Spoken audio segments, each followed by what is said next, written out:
வேறு தொழில் வேறு ஒரு ஊரில் இணை பிரியாத நண்பர்கள் இருவர் வாழ்ந்து வந்தனர். அதில் ஒருவன் சலவை கடைக்காரன், இன்னொருவன் அடுப்புக்கறி வியாபாரி. இந்த இருவரது நட்பையும் பார்த்து அந்த ஊரே ஆச்சரியம் அடைந்தது. அத்துடன் இவர்கள் இருவரும் சந்தித்து பேசாத நாட்களே இல்லை. ஒருவனுக்கு பணம் தேவை என்றால் அடுத்தவன் உதவி செய்வான். ஒரு நாள் அடுப்புக்கறி வியாபாரி சலவை கடைக்காரனிடம், நண்பா, நீ வீணாக கடைக்கு வாடகை கொடுத்து உனது பணத்தை செலவு செய்யாதே. எனது கடையிலேயே ஒரு அறையில் உனது தொழிலை நீ செய்யலாம் அல்லவா என்று யோசனை கூறினான். அதற்கு சலவை கடைக்காரன், நண்பனே, உனது நல்ல குணத்திற்கும் எண்ணத்திற்கும் நான் தலை வணங்குகிறேன். ஆனால் ஒரே இடத்தில் நாம் இருவரும் தொழில் செய்வது என்பது இயலாத காரியம்.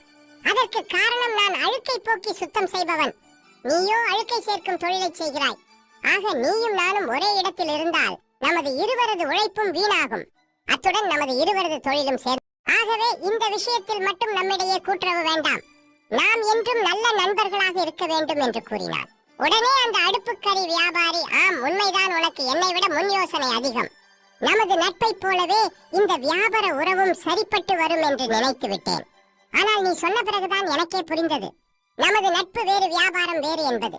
நீதி எப்போதுமே நட்பு என்பது வேறு, தொழில் என்பது வேறு.